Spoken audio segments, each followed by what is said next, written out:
Saudara-saudari sekalian, selamat sore. Saya harus khotbah ini untuk 1 imam dan 6 diakon. Digabung saja jadi 1 ya. Saudara-saudari sekalian, tema yang dipilih untuk tabisan ini dan bacaan-bacaan, khususnya bacaan kedua dan Injil, temanya itu Tuhan, Engkau tahu bahwa aku mengasihi Engkau, menunjukkan atau mengingatkan pada kita tentang ciri kristosentris, ciri berpusat pada Kristus yang diharapkan dari seorang imam dan diakon tentu saja juga. Tema Tuhan, Engkau tahu bahwa aku mengasihi Engkau, kita dengarkan tadi berasal dari jawaban 3 kali dari Petrus, jawaban yang sangat personal atas pertanyaan Yesus, penegasan bahwa Petrus mengasihi Tuhan Yesus Kristus, berpusat pada Kristus. Kalau kita perhatikan bacaan kedua juga demikian. Tadi kita mendengarkan kalimat ini dari surat Rasul Paulus, sebab kasih Kristus menguasai kami. Kasih Kristus menguasai kami. Dan Kristus telah mati untuk semua orang supaya mereka yang hidup tidak lagi hidup untuk dirinya sendiri, tetapi untuk Dia.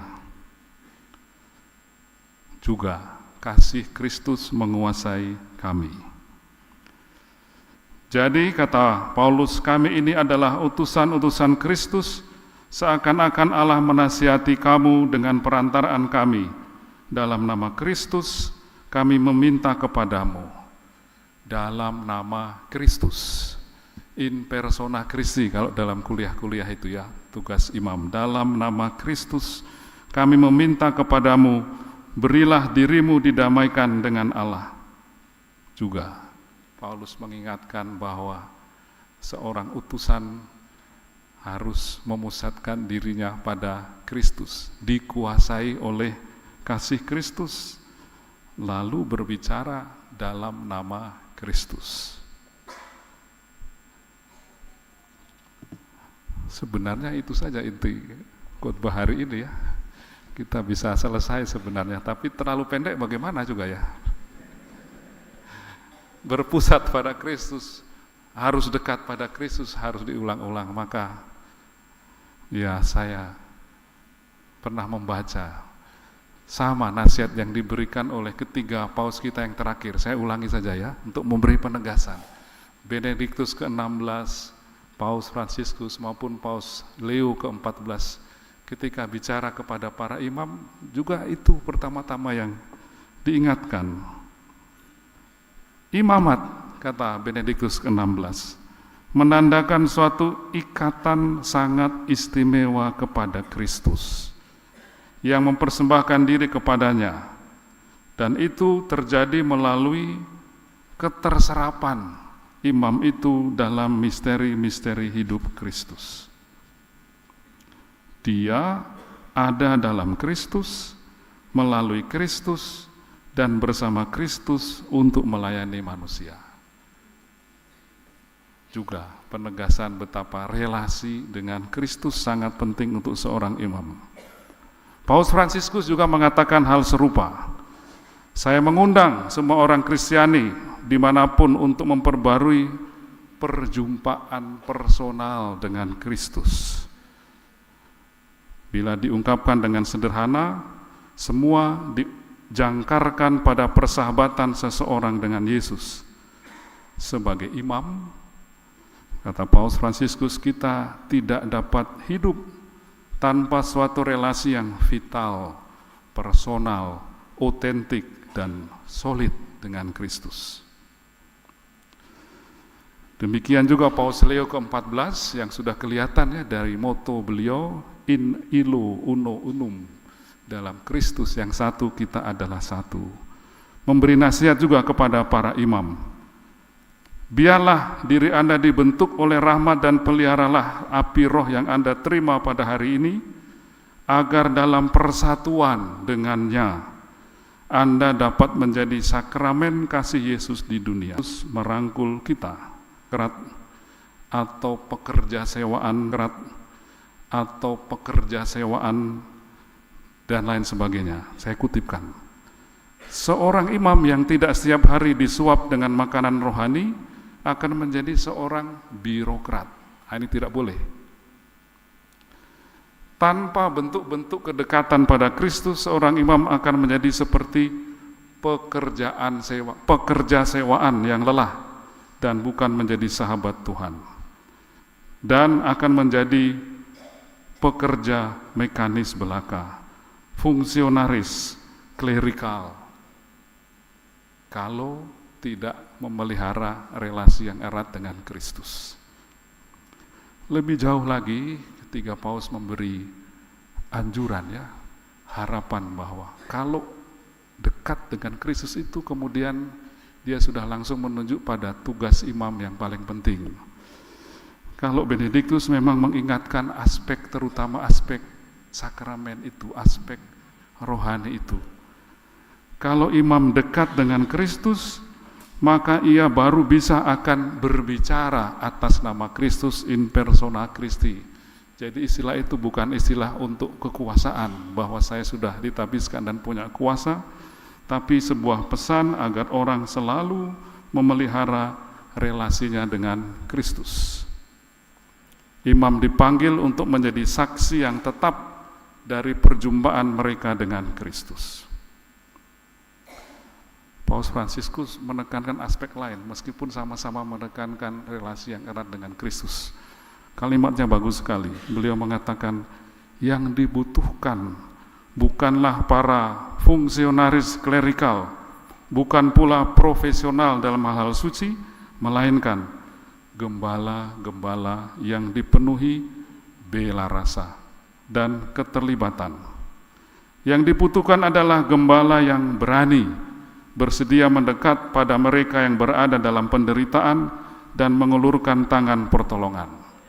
Nah itu Fransiskus. Dekatlah dengan Kristus supaya menjadi imam yang berbela rasa pada orang-orang yang menderita.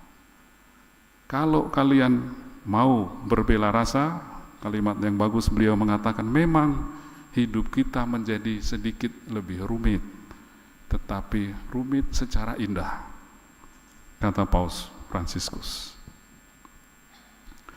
Paus Leo ke-14 memberi tekanan lain, sama juga beliau mengatakan imam-imam harus dekat dengan Kristus dengan harapan bahwa seperti sering dikatakannya dalam banyak ceramah, tapi khususnya untuk para imam, karena semua alasan ini saya ingin menyampaikan seruan tulus kepada Anda hari ini, jadilah pembangun persatuan dan perdamaian. Pelayanan imamat adalah pelayanan pengudusan dan rekonsiliasi demi pembangunan tubuh Kristus dalam kesatuan di tengah dunia yang penuh dengan konflik. Itulah kiranya pesan-pesan pokok. Mudah-mudahan menjelaskan sedikit tema yang dipilih, tema yang sangat menekankan relasi personal dengan Kristus, dengan harapan bahwa kemudian kalau orang dekat dengan Kristus bisa membawa Kristus bagi umat, bisa menjadi imam yang berbela rasa, dan juga bisa menjadi pembawa perdamaian dan kerukunan serta persatuan di tengah masyarakat yang penuh dengan konflik. Tugas ini memang mungkin bisa terasa berat, tetapi bacaan pertama kiranya memberi penghiburan. Kita diingatkan bahwa sebenarnya bukan pertama-tama kita diminta untuk melakukan ini dan itu, juga bahkan mengasihi, tapi kita diingatkan bahwa yang lebih awali adalah mengakui bahwa kita sudah lebih dahulu dikasihi oleh Tuhan. Mungkin itu yang lebih penting lagi. Tadi kita mendengarkan dalam bacaan pertama, Tuhanlah yang berinisiatif. Tuhan, Engkau tahu bahwa aku mengasihi Engkau, kiranya cerminan dari pengalaman bahwa Allah sudah lebih mengasihi, lebih dahulu mengasihi kita. Sebelum aku membentuk engkau dalam rahim ibumu, aku telah mengenal engkau. Aku telah menguduskan engkau. Akulah yang menaruh perkataan-perkataanku ke dalam mulutmu. Ketahuilah pada hari ini aku mengangkat engkau. Mudah-mudahan dengan demikian beban tidak terlalu berat, karena yang pertama-tama sebenarnya adalah syukur bahwa Allah lebih dahulu sudah mengasihi kita, dan karena itu kita bisa kemudian berusaha untuk menjadi seperti Kristus. Hiburan kedua saya kira dari Injil itu sendiri ya. Konteksnya kita tahu jawaban Petrus 3 kali atas pertanyaan Yesus. Kita ingat ya bahwa mungkin belum lama sebelum itu Petrus juga menyangkal Yesus 3 kali ya. Ketika Yesus dalam sengsara, Petrus menyangkal Yesus 3 kali. Dia tidak lulus waktu diuji oleh perempuan-perempuan pada waktu itu, dan dikata, kamu pengikut Kristus, saya tidak kenal. Kali ini dia lulus ya ujian komprehensifnya. 3 kali juga ditanya ya, jadi ada kesempatan untuk kita. Nah, itu melegakan juga. Ada kesempatan untuk memperbaiki kesalahan. Seperti Petrus juga yang sebelumnya 3 kali mengkhianati Yesus, dicari lagi oleh Yesus setelah kebangkitannya, diuji lagi dan ternyata lulus 3 kali. Mudah-mudahan imam dan diakon memang diberi tugas yang banyak tadi ya, untuk menjadi orang yang bisa berbicara atas nama Kristus, yang berbela rasa, yang bisa membangun perdamaian. Tapi yang lebih utama adalah bahwa pertama-tama kita mengakui dengan penuh syukur kita sudah lebih dahulu mengalami bela rasa itu dari Tuhan sendiri, dan kita selalu diberi kesempatan kedua untuk memperbaiki kesalahan. Tuhan memberkati kita.